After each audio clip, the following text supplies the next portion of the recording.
And we are back, and we are talking. Yes, we have a good card, Rob. Finally. UFC 209. For people listening, I'm pointing at our glorious television with the card in front Just of us. thinking. That probably sounded like I was saying, the Cage Warriors card is shit. I mean, finally a good UFC card. Yeah, UFC, we've had a hit and miss. Yeah. What a Mostly card. miss. Your main event is Tyron Woodley, rematch against Stephen Wonderboy Thompson.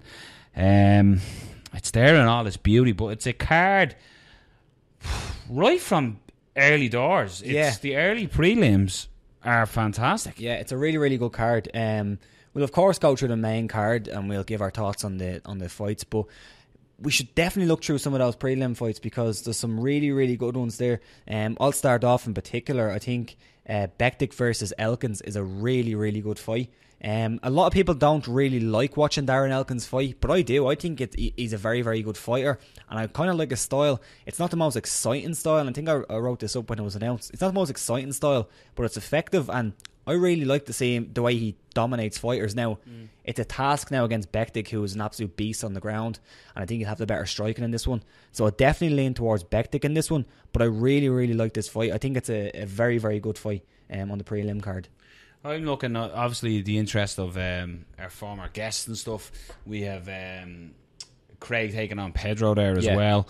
This is Paul Craig to make another big statement. Hopefully Brian Stan gives him a little bit of coach and cage side. But a big opportunity for the Scottish hit squad man. Godbeer. Again, unfortunately, it fell through the Todd Duffy fight. Not going to lie. Spitz. Don't know much about him. But Godbeer, you'd think he needs a win here with the way the UFC are lately, where 100%. they're cutting left, right and centre. Unfortunately, the debut didn't go right. So Godbeer, he has phenomenal knockout power, and they're so therefore, obviously, fight talk reasons, we're interested in them. But moving on to your main card, Rob, the big one, Alistair Overeem taking on Mark Hunt. This is a barn burner of a fight. This is, if Hunt lands, Overeem's chin is not going to hold up to this. Yeah, what I find interesting about this one is the actual story leading into it. Obviously, Mark Hunt filed that lawsuit against the UFC and Brock Lesnar. Since probably January, I haven't heard any progress on that. So I'm not sure if it got thrown out. I'm not sure what happened with it. But you'd have to wonder. Well, he was saying he has to fight, doesn't he, for money? Yeah, he has to fight for money. And of all the people to put him in against for fucking his opinion over drugs, it's and steroid use. It's Alistair. Half the man he was 3 years ago over him. Yeah, and you'll have to wonder what his mental state is like at the moment. You know, if he truly says what's going on and he doesn't want to have a fight and he has to fight for money and he's obviously going through this lawsuit with the UFC and Brock Lesnar, you'd wonder what his mental state is like at the moment. And that's something that you'd have to look at going into this fight if you're doing a bet or something like that. So it's like, but you look at this fight as well. I've seen somebody was commenting on the beautiful Reddit that, Overeem has so many wins by knockouts and Hunt has been knocked out and stuff like that, but questionably all Overeem's knockouts have been of late. Yeah, he's gone very chinny. I think Overeem was always chinny, and Bass Rutten spoke about that previously as well, that they used to get him to throw and always get his hand back up, and then he changed camps with Black Zillions and stuff, and it's not that the coaches there, it's just they see Overeem as a big powerful beast and they felt he could get the job done. You've seen it, the likes of Travis Brown knocking him out. Most recently, he got hurt badly by Stipe Miocic. Ben Rothwell, Bigfoot Silva. Do you know what I mean? These are guys. Like Bigfoot Silva, you expect Alistair Overeem to beat. Let's be honest, no disrespect. But he's got the lights shut off against him. And Mark Hunt, everybody knows what Mark Hunt's game plan is: shoot a double, take it down, use jiu-jitsu. So Mark Hunt he's the walk-off guy. Yeah. So this is a big test for Reem and his chin. He's going to have to. As much as the famous gif going around about Alistair running away from Miocic, that's what he's going to have to do in this fight. Yeah, and it's a good one because striking wise, Alistair Overeem, he does decent at range and he uses that kick to the body very nicely, and the kick to the face, the kind of teep technique that he uses. But a lot of his most offensive and effective techniques come from the clinch range.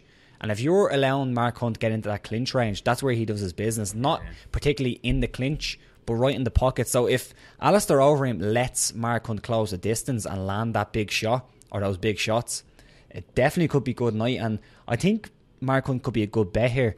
Just considering, first round knockout? Yeah, just considering, Overeem has been a little bit chinny. His last fight was a knockout, and he got really badly hurt in that one. You could see in the post-fight interview. That was the famous, that was the famous interview where now Joe Rogan doesn't want to interview people who've got knocked out, which is, you know, perfectly fine. I think he's rightful to say that. The thing about this fight as well, though, is like I sound like a completely real Alistair Overeem. Alistair Overeem, his knees, like, let's be honest, Hunt isn't the most fittest heavyweight in there. No. And you can see Overeem using his kicks and knees to the body. Absolutely. He just needs to stay on the outside and not get hit, use his reach advantage. And I can definitely see Alistair Overeem winning this. I could see him scoring it over the 3 rounds. Or I could see him getting a late TKO victory over Hunt. Don't be surprised if Alistair Overeem goes for a takedown.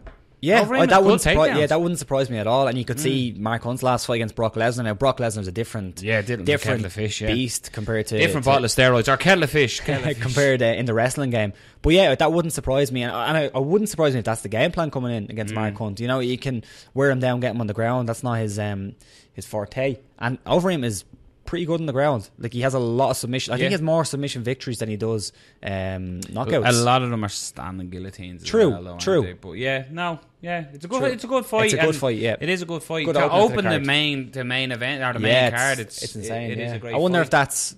I doubt it. It's kind of trying to be conspiratorial. Just Mark Hunt, put him on the opener of the card. Like, Venada Tamor looks like more of an opener to me than Hunt, but Evans, it's not. I'm just being a. So Venada, your boy, you love a little bit of Venada. I love a bit of Venada. That funky, groovy. That wheel kick knockout coming off that, so he's coming in here full of confidence. Yeah, for me, this one, I like this matchup because when Venada came into the UFC, not very well known. I was watching, I believe he was in RFA, and I watched a couple of fights, and he looked really, really good. Didn't think he was as good as he was when he got to the UFC, but he was put right in there with Tony Ferguson. Yeah. Done a great job. Stayed in there, almost finished Ferguson. Couldn't get the job done. But then I thought, you know, coming in against Tony Ferguson, that's a tough fight. I'm glad they're putting him against people who are a bit more manageable now, where they can, you know, let him get on a run, because there's no point in feeding to the dogs, feeding to the sharks. He's a young fighter. He needs to develop still. He's a great fighter, and I would love to see him against the top fighters in a couple of fights. But I'm glad to see him in there against a guy who's about 5-6-0. Who's done decent in the tough house. Not an amazing fighter, but has power. Could be a great stand-up fight. So yeah, I really, really like this fight too. This could be exciting. Yeah, this is exciting. Venada's style is pure entertainment. You will be entertained watching this fight. He throws some crazy stuff. Groovy is the perfect nickname. He throws some crazy stuff, and I like watching him fight. You know, I didn't like you were saying when he got the Tony Ferguson fight. I didn't know who Venada was, and then he came in and was like, holy shit, like, he was lighting Ferguson like the Matrix. It's pretty cool, really impressive. Someone who needs a big win is Rashad Evans coming in against Kelly here. Evans, I just get he's the guy he's a fighter who just won't stop fighting, isn't he? He's the old fighter who, you know, he's going to become the gatekeeper now, isn't he? Yeah, there's a quote that, I don't know what the exact quote is, but it's something like, no matter how much talent you have, persistence will always beat talent. And I think with Rashad Evans, at this point in his career, I'm not sure. Again, we're not behind the scenes. We don't see what he's doing. But if you look at his last couple of fights, I think the word for him in his last couple of fights is flat. And he just hasn't looked good. His last fight was an early finish. That's a very good assessment. And Dan Kelly, not the most talented guy in the world. Great judoka. Not really a great striker. You know, wrestling okay, but very good judoka. But I do believe that he's going to be putting in the work.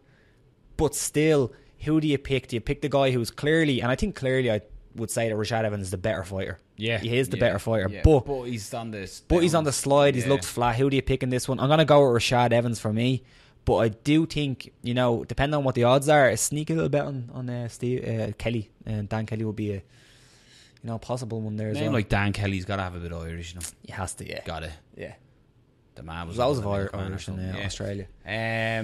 Your big co-main events. This is a beautiful the people's main event. Some people are calling it. This is the number one contender. This is who gets a shot at the lightweight gold. For me, 100%. You've got Khabib against Tony Ferguson. This is a beauty. A lot of back and forth as well on social media. Poor Robin Black released a breakdown, and Khabib has now blocked him. And Russian news is now reporting that Khabib was blocking Robin Black. It was on the Russian news. Yeah. Must have been a slow day. Yeah. Slow day in Russia. What the fuck? But yeah, Khabib. This is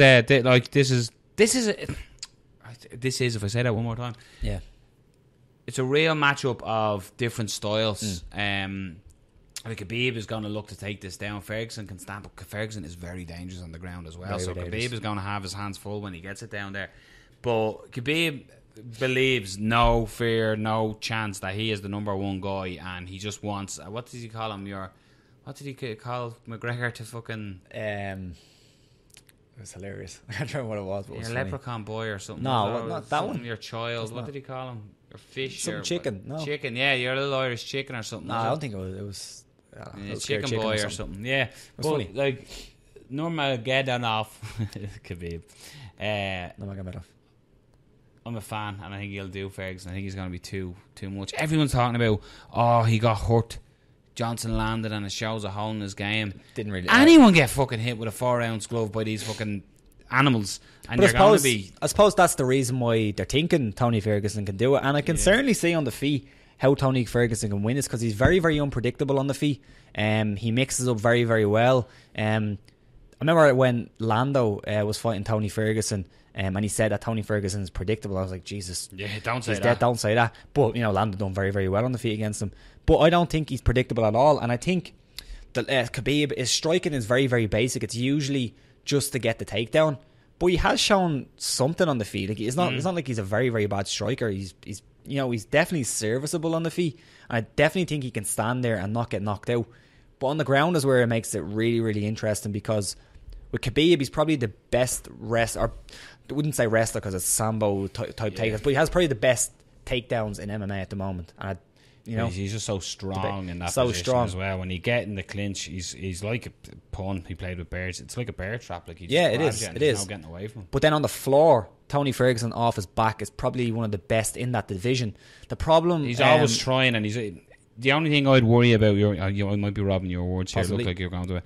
Is he lets himself get vulnerable in positions by trying certain things, and if you do that with Khabib, he will literally box the head off you. And he'll get you in a bad position and he'll hurt you. That's the real thing about Khabib, is he's got that violence in him. He will literally, when you give him an opening, he will take full advantage of it and he will release the violence.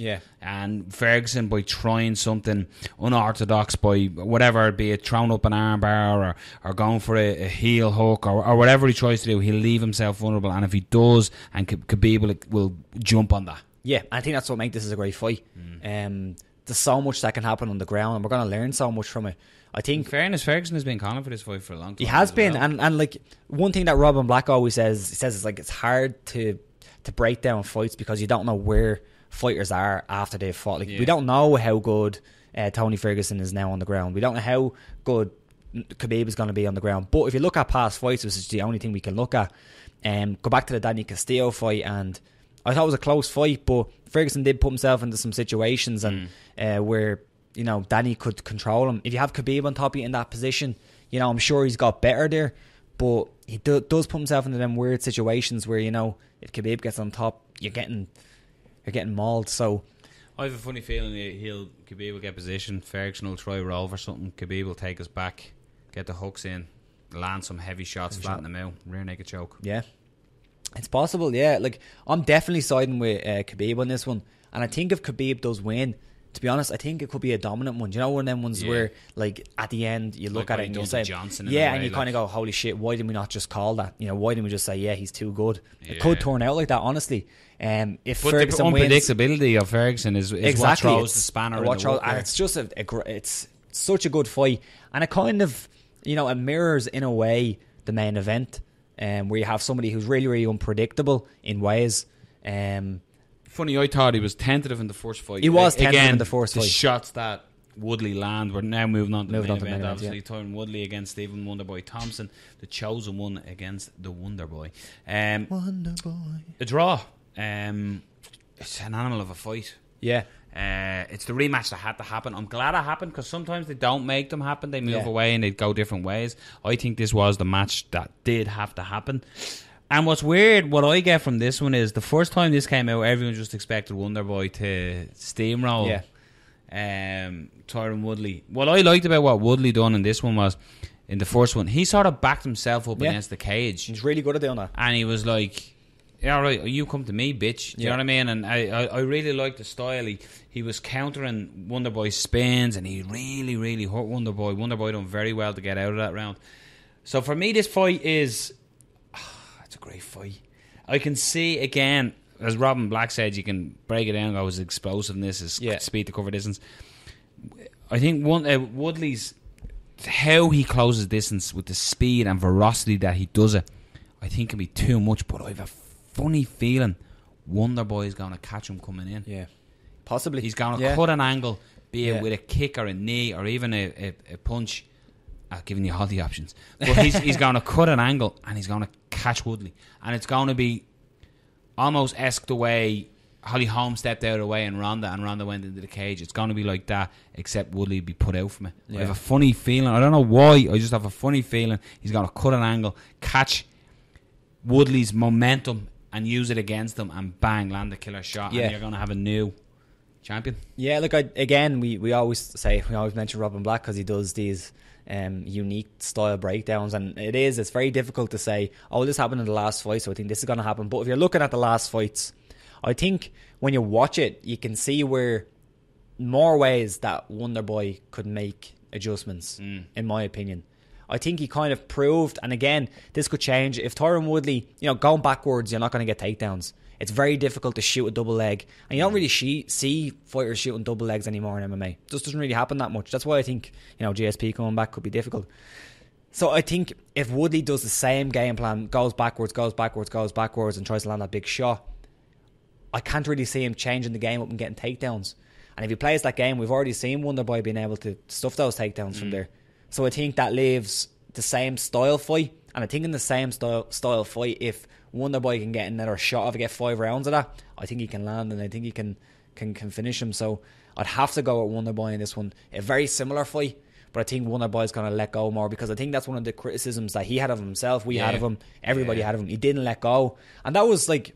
it wasn't just because Wonderboy wasn't letting go. It was because Tyron Woodley had a really good game plan and Wonderboy just couldn't figure him out.